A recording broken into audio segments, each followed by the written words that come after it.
യേശുവേ സ്തോത്രം, യേശുവേ നന്ദി. എൻ്റെ പേര് അനിമോൾ. ഞാൻ കോട്ടയം ജില്ലയിൽ നിന്ന് വരുന്നു. കടുവാക്കുളം ഇടവകയിൽ അംഗമാണ്. ഞാനിവിടെ എത്തിച്ചേർന്നത് OET എക്സാമിൻ്റെ നിരവധിയായ പരാജയങ്ങൾക്ക് ശേഷമാണ്. OET എക്സാമിൻ്റെ നിരവധിയായ പരാജയങ്ങൾക്ക് ശേഷം മറ്റുള്ളവരിൽ ചോദിക്കുമ്പോൾ ഉണ്ടാകുന്ന വിഷമം കാരണം ശരിക്കും ഡിപ്രഷനായെന്ന് പറഞ്ഞ പോലെ ഒരു അവസ്ഥയിലാണ് ഞാൻ അച്ഛൻ്റെ സന്നിധിയിലെത്തുന്നത്. കൃപാസന അൾത്താരയിലെത്തി ഉടമ്പടി എടുത്തതിന് ശേഷം എനിക്ക് എക്സാം എഴുതണോ വേണ്ടയോ എന്ന് തന്നെ ചിന്തയായി. കാരണം നമ്മൾ ഓൾറെഡി അച്ഛൻ്റെ ശരിക്കും പ്രാർത്ഥനയുടെ ഏറ്റവും ബലവത്തായി എനിക്ക് തന്നൊരു വചനമാണ് not by merit, by the grace of God എന്നുള്ളത്. ആദ്യമെല്ലാം മെറിറ്റിൽ തന്നെ എക്സാം എഴുതിക്കൊണ്ടിരിക്കുന്നു, ഓരോ പ്രാവശ്യം ജയിക്കുമെന്ന് വിചാരിക്കുന്നു, പരാജയപ്പെടുന്നു.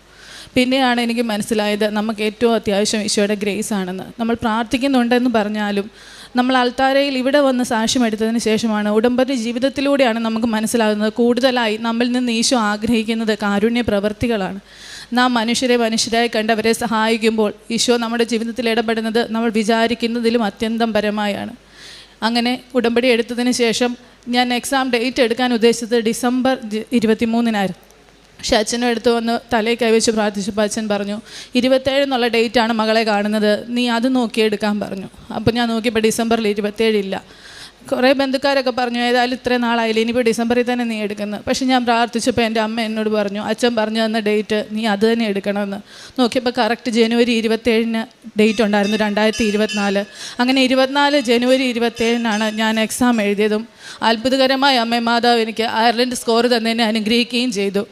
അതിനുശേഷം അയർലൻഡിലെ പ്രോസസ്സിങ് എല്ലാം ഫ്രീസായിരിക്കുമായിരുന്നു. ഒത്തിരി മക്കൾക്ക് പോകാൻ പറ്റാതിരിക്കുന്ന അവസരത്തിൽ പോലും എനിക്ക് അമ്മ മാതാവ് ഇൻ്റർവ്യൂ തരികയും ഞാൻ ഈ മാസം 20-ാം തീയതി അയർലൻഡിലേക്ക് പോവുകയുമാണ്. ഇത് തീർച്ചയായിട്ടും വചനത്തിൽ ഉറച്ച് വിശ്വസിച്ചുകൊണ്ടും കൃപാസനത്തിലെ ഓരോ പ്രാർത്ഥനകളിലും പങ്കെടുത്ത് അതിലോരോ പറയുന്നത് പോലെ ചെയ്തതുകൊണ്ടും കിട്ടിയ വലിയ അനുഗ്രഹമായി ഞാൻ കരുതുന്നു.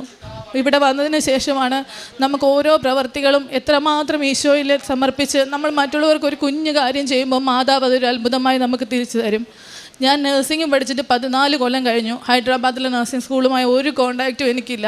നമ്മുടെ അയർലൻഡ് പ്രോസസ്സിൽ ഏറ്റവും പ്രശ്നം വരുന്നത് നമ്മൾ ആദ്യം പഠിച്ച സ്കൂൾ തൊട്ടുള്ള സർട്ടിഫിക്കറ്റ്സുകൾ വേണം, ആരുമില്ല. ഞാൻ വളരെ വിഷമിച്ച് എൻ്റെ മമ്മി എൻ്റെ കൂടെ തന്നെ പ്രാർത്ഥിച്ചു. മമ്മി ഇവിടെ വന്ന് ഉടമ്പടി എടുത്തു. ഞങ്ങൾ രണ്ടുപേരും ഒരു ശനിയാഴ്ച രാത്രിയിൽ നിന്ന് വളരെ കരഞ്ഞ് പ്രാർത്ഥിച്ചു. ദൈവമേ അവിടെ ആരുമായിട്ട് കോണ്ടാക്റ്റ് ഇല്ല, എന്ത് ചെയ്യുമെന്നോർത്ത് വിഷമിച്ചു. പിറ്റേന്ന് രാവിലെ ഞാൻ പള്ളി ചെന്നപ്പം ഞങ്ങളുടെ പള്ളിയിൽ ഒരു ചേട്ടൻ ഇങ്ങോട്ട് വന്നതിനോട് ചോദിക്കുക മോളെ നിൻ്റെ പ്രോസസ്സിങ് എന്തായി, അവിടുത്തെ പുതിയ പ്രിൻസിപ്പളിൻ്റെ നമ്പർ എൻ്റെ കയ്യിലുണ്ട്. ഞാൻ ചോദിച്ചിട്ട് പോലും അല്ല ചേട്ടൻ ഇങ്ങോട്ട് വന്ന് എനിക്ക് ആ പ്രിൻസിപ്പളിൻ്റെ നമ്പർ തരികയും വളരെ പെട്ടെന്ന് എനിക്ക് അവിടെ പ്രിൻസിപ്പളുമായി കോൺടാക്ട് ചെയ്ത് എൻ്റെ സർട്ടിഫിക്കറ്റ്സ് എല്ലാം കിട്ടുകയും ചെയ്തു. അതുപോലെ തന്നെ അവിടുത്തെ നഴ്സിംഗ് കൗൺസിലിൽ നിന്ന് നമുക്കൊരു DL എന്ന് പറയുന്നതിന് വേണ്ടി ഒരു ഗുഡ് സ്റ്റാൻഡിങ് വേണം. അവിടെ എനിക്ക് ആരുമില്ല, എന്ത് ചെയ്യുമെന്ന് ഓർത്ത് വിഷമിച്ചപ്പം ഈ പ്രിൻസിപ്പൾ തന്നെ ആ ഓഫീസിലെ ഒരു മേഡത്തിൻ്റെ നമ്പർ എനിക്ക് തരുക. എല്ലായിടത്തും മാതാവാണ്, ഓരോരോ മേഡത്തിൻ്റെ രൂപത്തിൽ മാതാവ് എന്ന് അനുഗ്രഹിച്ച് അമ്മ എനിക്ക് തന്ന വലിയ അനുഗ്രഹത്തിന് നന്ദി പറയുന്നു. ഇന്ന് ഈ അൾത്താരയിൽ എൻ്റെ അയർലൻഡിലേക്കുള്ള വിസ അടിച്ച പേപ്പറും ടിക്കറ്റുമായി വന്ന് നിൽക്കാൻ തന്ന അനുഗ്രഹത്തിന് കൊടാനുകൂടി നന്ദി പറയുന്നു. യേശുവേ സ്തോത്രം, യേശുവേ നന്ദി. ഞാൻ പ്രാർത്ഥനയിലായതിൽ പിന്നെ ആദ്യം നമുക്ക് പത്രം ആ കൃപാസനത്തിൽ വരുന്ന സമയത്ത് തന്നെ നമ്മുടെ മനസ്സിലെ ഒരു ചിന്താഗതി നമ്മൾ പൈസ അടയ്ക്കുന്നു, പത്രം മേടിക്കുന്നു, അങ്ങനെയാണ് എല്ലാവരും ആദ്യം പറയുന്നത്. പക്ഷേ ഇവിടെ വന്ന് ആദ്യത്തെ ധ്യാനം കൂടുമ്പോഴാണ് നമുക്ക് മനസ്സിലാകുന്നത് നമ്മൾ ചെയ്യേണ്ട കാര്യങ്ങൾ എന്താണെന്നും നമ്മൾ എങ്ങനെയാണ് പരിവർത്തനം വരേണ്ടതെന്നും അതനുസരിച്ച് ഓരോ രീതിയിലും ഞാൻ പെരുമാറുന്നു.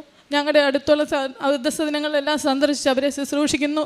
ഡ്യൂട്ടിയിലാണെങ്കിൽ പോലും ഞാൻ പറയും ഡ്യൂട്ടി തിരക്ക് കാരണം എനിക്ക് പറ്റുന്നില്ലെന്ന് ഇവിടുത്തെ പ്രേക്ഷിതരോട് പറയുമ്പോൾ ആ ചേച്ചിമാർ എനിക്ക് പറഞ്ഞു മോളെ ഡ്യൂട്ടിയിലാണെങ്കിലും നീ ഓരോ രോഗികൾക്കും കെയർ ചെയ്യുമ്പോൾ നീ ഓർക്കണം ഈശോയ്ക്ക് വേണ്ടിയാണെന്ന് കൂടുതലായി അമ്മ മാതാവിന് വേണ്ടി സമർപ്പിച്ച് അങ്ങനെ ഞാൻ ചെയ്തുകൊണ്ടിരുന്നപ്പോഴെനിക്ക് നമ്മൾ ഒരു കാര്യം ചെയ്യുമ്പോൾ മാതാവ് നമുക്ക് 3-4 സ്ഥലങ്ങളിൽ നിന്ന് ഒരുമിച്ച് അനുഗ്രഹം തരുക. നമ്മൾ ഓരോ കാരണത്തിന് അന്വേഷിച്ച് പോകുമ്പോൾ നമ്മളോട് ഇങ്ങോട്ട് വന്ന ആൾക്കാർ പറയുക എന്നുള്ള വലിയ അനുഗ്രഹം എല്ലാം അമ്മ മാതാവിൻ്റെ അനുഗ്രഹത്താലാണ്. ഇപ്പം നമ്മൾ ഞായറാഴ്ചകളിൽ എല്ലാ ആഴ്ചയിലും കുമ്പസാരിച്ചില്ലെങ്കിൽ നമുക്ക് മനസ്സിന് വിഷമം ഉണ്ടാകുന്ന രീതിയിലായിരിക്കുകയാണ്. എല്ലാം അമ്മയുടെ അനുഗ്രഹമാണെന്ന് കരുതുന്നു. യേശുവേ സ്തോത്രം, യേശുവേ നന്ദി.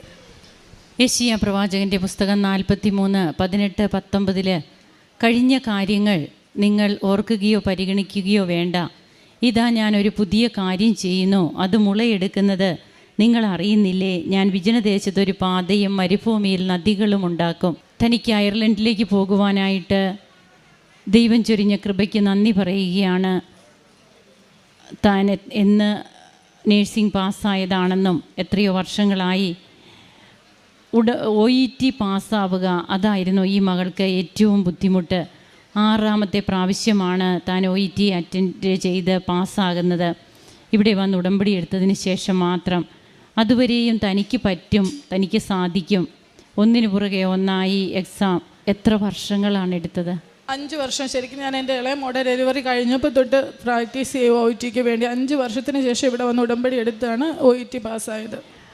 നീണ്ട വർഷങ്ങളുടെ ഇടയിൽ OET എഴുതുന്നുണ്ട്, എന്നാൽ അതൊന്നും അപ്പോൾ ഫലപ്രാപ്തമായില്ല. ഉടമ്പടി എടുത്തതിന് ശേഷം താൻ ചെയ്തുകൊണ്ടിരുന്ന പല കാര്യങ്ങളും തന്നെ അത് വളരെ അർത്ഥപൂർണമായിട്ട് ചെയ്യാൻ തുടങ്ങിയപ്പോൾ, അതുകൊണ്ടാണ് ബഹുമാനപ്പെട്ട VP ജോസഫ് അച്ഛൻ പറയുന്നുണ്ട്, വാട്ട് സ്പിരിറ്റ് ലീഡ്സ് യു. നാം ചെയ്യുന്ന ഓരോ കാര്യങ്ങളിലും നാം ഇതിനു മുമ്പ് നന്മകളൊക്കെ ചെയ്യുന്നവർ തന്നെയാണ്. എന്നാൽ ഉടമ്പടിയിലൂടെയാണ് ഏത് അരൂപിയാണ് നമ്മെ നയിക്കുക, എന്ത് അരൂപിയിലാണ് നാം ഓരോ കാര്യങ്ങളും ചെയ്യുന്നത്, അതിനാണ് അവിടെ മാറ്റം വരുന്നത്. ആ ഒരു ബോധ്യത്തിന് അപ്പോഴാണ് അത് ദൈവിക കൃപയായിട്ട് മാറുക. അതിനു മുൻപ് എത്രയോ പ്രാവശ്യം നാം മറ്റുള്ളവർക്ക് പൈസ കൊടുത്തിട്ടില്ലേ, ഭിക്ഷക്കാർക്ക് പൈസ കൊടുക്കാറില്ലേ, അല്ലെങ്കിൽ ആർക്കെങ്കിലുമൊക്കെ നാം ആവശ്യക്കാർക്ക് അവരുടെ ആവശ്യം എന്താണെന്ന് നമ്മോട് വന്ന് പറയുമ്പോൾ നാം അവർക്കൊക്കെ ഇതൊക്കെ ചെയ്തിട്ടുള്ളവരാണ്. എന്നാൽ ഉടമ്പടി നമ്മെ യോഗ്യരാക്കുന്നു. ഏത് രീതിയിൽ, ഏത് അവസ്ഥയിൽ, ഏത് സ്പിരിറ്റിൽ നാം ഇത് ചെയ്യുന്നു എന്നുള്ളത്. അങ്ങനെ വിശേഷവിധിയായിട്ട് ചെയ്ത് തനിക്ക് OET പാസ്സാകാനായിട്ട് സാധിക്കുന്നു. അതിനുശേഷം തൻ്റെ പ്രോസസ്സിംഗ് ഒക്കെ വളരെ ഫാസ്റ്റായിരുന്നു എന്നാണ് ഈ മകൾ പറയുക. പിന്നീട് ഓരോ വ്യക്തികൾ ഇങ്ങോട്ട് വന്ന് പരിചയപ്പെട്ട് തനിക്ക് വേണ്ടിയിരുന്ന സർട്ടിഫിക്കറ്റുകൾ അതിൻ്റെയൊക്കെ വർഷങ്ങൾ പറയുന്നുണ്ട്. തനിക്കൊരു ബന്ധവുമില്ല പഠിച്ച കോളേജുമായിട്ട്. എന്നാൽ അവിടെയൊക്കെ അമ്മ ഓരോരുത്തരെ ഏർപ്പെടുത്തുകയാണ്. ഇതുകൊണ്ട് തന്നെയാണ് it is not by merit but by grace, നമ്മുടെ യോഗ്യതയല്ല, കർത്താവിൻ്റെ കൃപയാണെന്ന് പറയുന്നത്. അങ്ങനെ ഇന്ന് തൻ്റെ ജീവിതത്തിലൊക്കെ വന്ന മാറ്റങ്ങൾ, പ്രാർത്ഥിക്കും. എന്നാൽ ഇന്ന് കുറേ കൂടി വ്യക്തതയുണ്ട് എല്ലാറ്റിനും. അതുകൊണ്ടാണ് ചുണ്ടിൻ്റെ കൂടെ ചങ്ക് ചേർക്കണമെന്ന് പറയുക. ഇത്രയും നാളുമൊക്കെ നാം ചൊല്ലിക്കൊണ്ടിരിക്കുന്നത് കുറേ നൊവേനകൾ, പ്രാർത്ഥനകൾ, അതിൻ്റെ ഒത്തിരിയേറെ പ്രാർത്ഥനകൾ ചൊല്ലി നമുക്ക് പരിചയമുണ്ട്. എന്നാൽ ഹൃദയം ചേർത്ത് വയ്ക്കുന്ന ഒരു പ്രാർത്ഥന അത് ഉടമ്പടിയിലേക്ക് വന്നതിന് ശേഷം മാത്രമാണ് നമുക്ക് സ്വന്തമാകുന്നത്. അത് ആ വ്യക്തികൾ തന്നെയാണ് അങ്ങനെ തന്നെ ഇവിടെ പങ്കുവയ്ക്കുകയും ചെയ്യുക. കരങ്ങളടിച്ച് നമുക്ക് ദൈവത്തെ മഹത്വപ്പെടുത്താം. ഈശോയെ നന്ദി, ഈശോയെ സ്തുതി, ഈശോയെ ആരാധന. അത്യപൂർവ ദൈവാനുഭവങ്ങൾ ഇനി നിങ്ങൾക്കും സ്വന്തം. ഈ യൂട്യൂബ് ചാനൽ ഇതുവരെ സബ്സ്ക്രൈബ് ചെയ്തിട്ടില്ലെങ്കിൽ ഇപ്പോൾ തന്നെ സബ്സ്ക്രൈബ് ചെയ്യുക. ഈ വീഡിയോ ഇപ്പോൾ തന്നെ നിങ്ങളുടെ സുഹൃത്തുക്കൾക്ക് ഷെയർ ചെയ്തുകൊണ്ട് കർത്താവിൻ്റെ പ്രേക്ഷിതരാകുക.